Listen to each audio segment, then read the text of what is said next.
السلام علیکم ورحمۃ اللہ وبرکاتہ۔ الحمد للہ رب العالمین والصلاة والسلام علی رسولہ الامین وعلی آلہ واصحابہ ومن تبعہم بإحسان الی یوم الدین۔ قال المؤلف الشیخ الامام محمد بن عبد الوہاب رحمہ اللہ، باب قول اللہ تعالی انک لا تہدی من احببت ولیکن اللہ یہدی من یشاء۔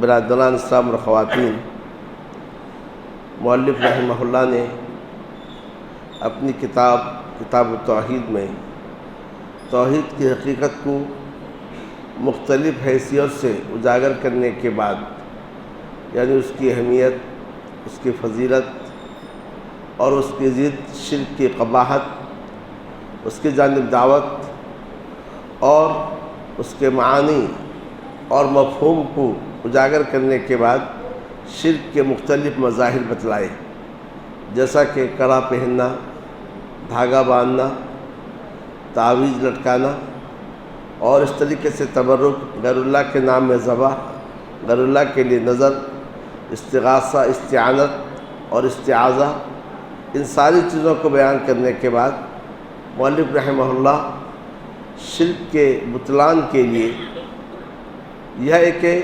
مشرکین کے جو شبہات تھے انہیں رد کرتے ہوئے کئی ابواب لائے، یہ بتلانے کے لیے کہ مشرکین یہ سمجھتے ہیں کہ اس کائنات میں صالحین اور بزرگوں کو اختیار اور تصرف حاصل ہے۔ اس سلسلے میں فرشتوں کی بے بسی بتلائی اور صالحین کی بے بسی بتلائی، اور نبی اکرم صلی اللہ علیہ وسلم کے تعلق سے بھی بتلایا کہ آپ بھی اللہ عز و جل کے سامنے بے بس ہیں۔ اللہ عز و جل جسے چاہے ہدایت سے نوازتا ہے، اور خاص طور سے شفاعت کا تذکرہ کیا۔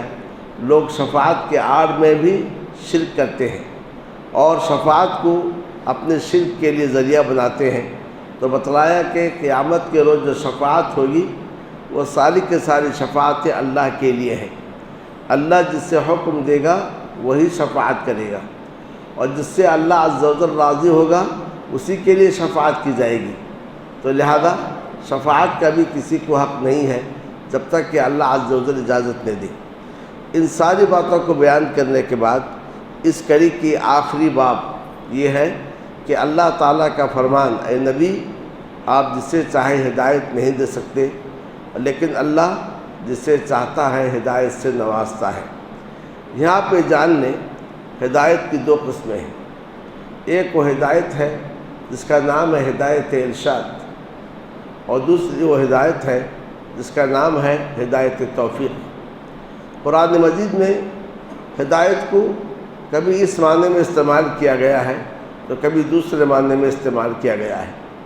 قرآن مجید کے تعلق سے خود اللہ عز و جل نے فرمایا ھدی للمتقین، یہ کتاب متقیوں کے لیے ہدایت کا ذریعہ ہے، اور اس جگہ فرمایا ھدی للناس، یہ کتاب لوگوں کے لیے ہدایت کا ذریعہ ہے۔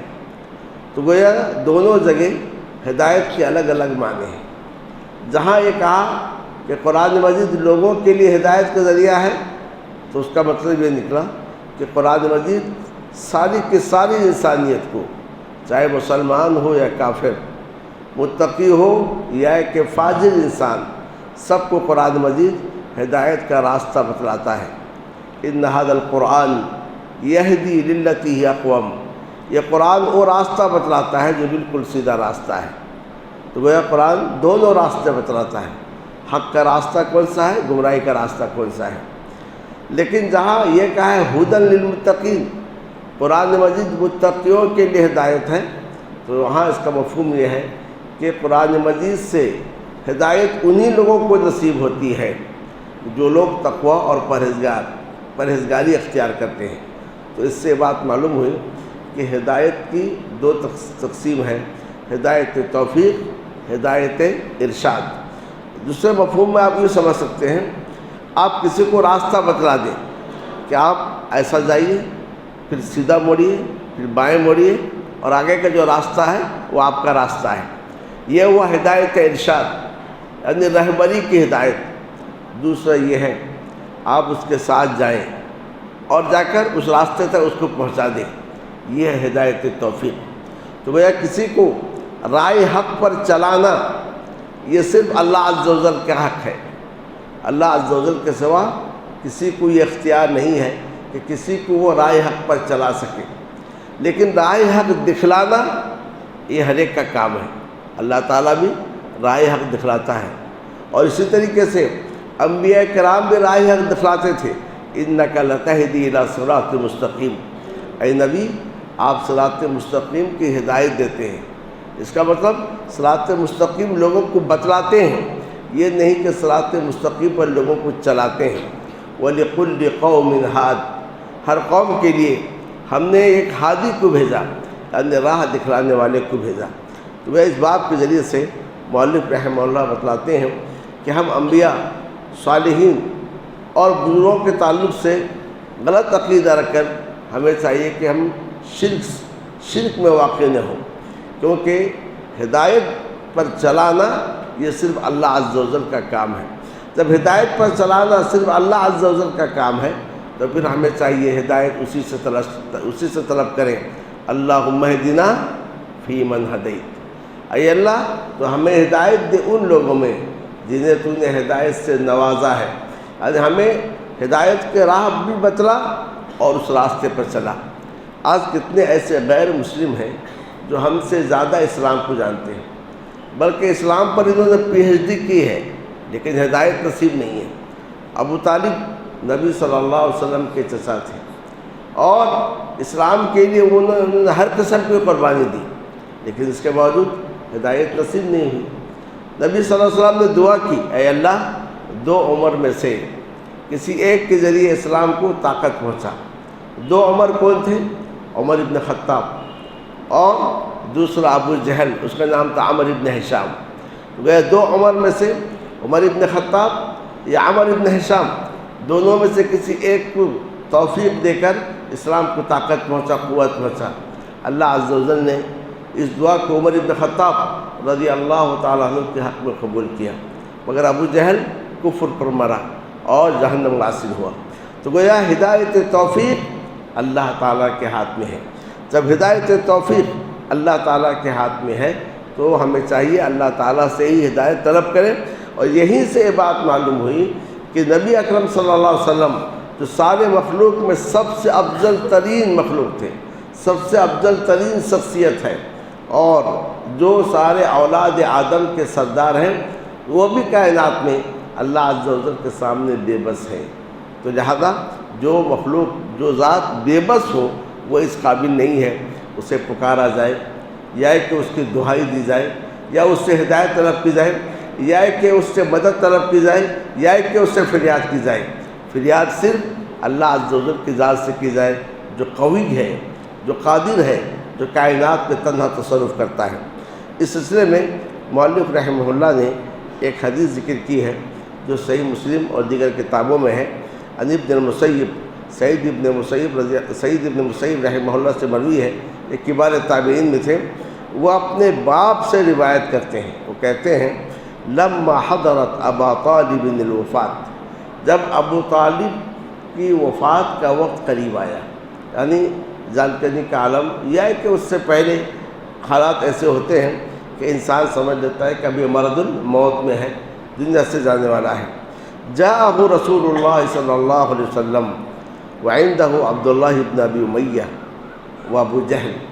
نبی صلی اللہ علیہ وسلم اپنے چچا کے پاس آئے تو دیکھا یہاں عبداللہ بن ابی امیہ بھی ہے اور ابو جہل بھی ہے.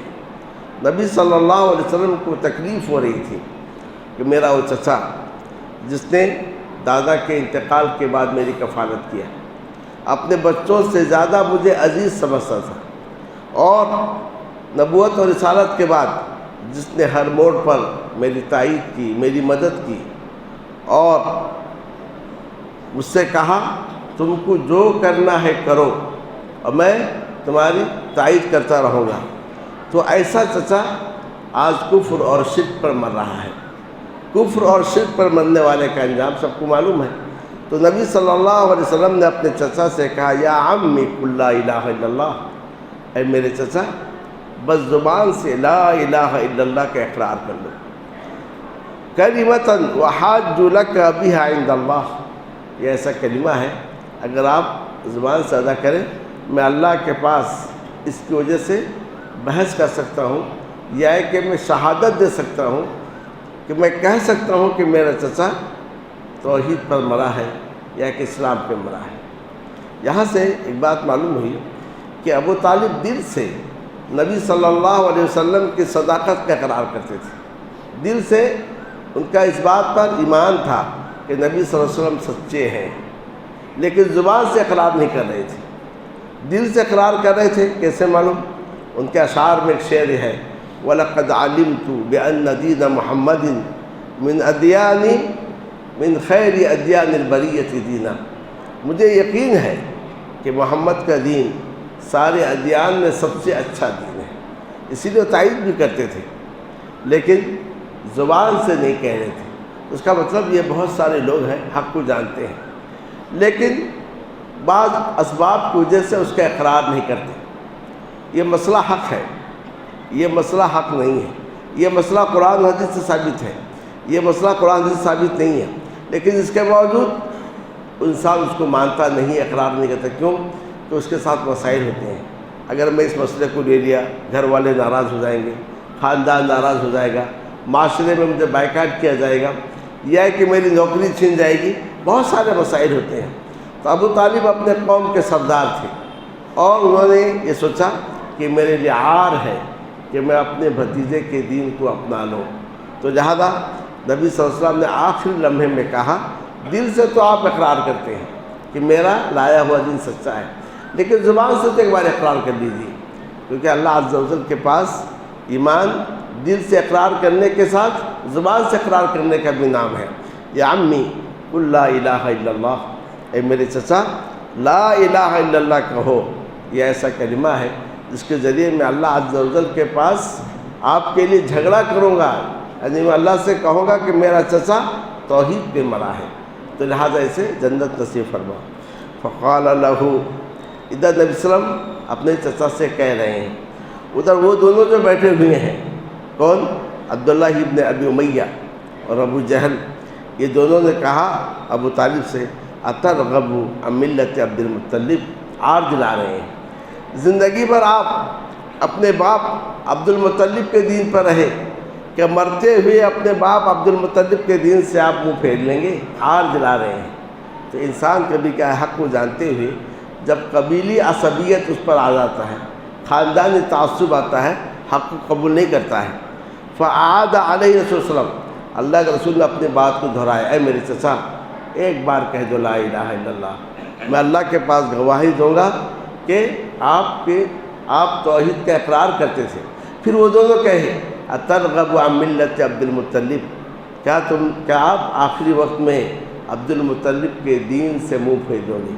تو یہ ایک ایسا وقت تھا کہ دنیا سے سفر کر رہے ہیں، ادھر نبی صلی اللہ علیہ وسلم ایک چیز کی دعوت دے رہے ہیں، ادھر یہ دونوں جو ان کے ساتھی تھے اور قوم کے سردار بھی تھے، یہ دونوں عار دلا رہے ہیں۔ آخر یہ ہوا ان کی زبان سے آخری بات جو نکلی وہ یہی نکلی هو علی ملت عبد المطلب، یہ نہیں کہا میں عبد المطلب کے دین پر ہوں، کہا وہ عبد المطلب کے دین پر ہے۔ تو گویا ایک غائب کا صیغہ استعمال کیا، یہ بھی چاہا کہ میرے بھتیجے کو تکلیف نہ ہو، کہا وہ عبد المطلب کے دین پر ہے، اور اسی کے ساتھ روح پرواز کر گئی اور روح نکل گئی۔ تو اس پر جو ہے نبی صلی اللہ علیہ وسلم کو بڑی تکلیف ہوئی کہ میرا چچا جس نے زندگی بھر مجھے میرا ساتھ دیا، میرے لیے سہارا بنا، اور کفار اس کی وجہ سے مجھ پر ہاتھ نہیں ڈال رہے تھے، آج اس کا انتقال کفر اور شرک پر ہوا ہے۔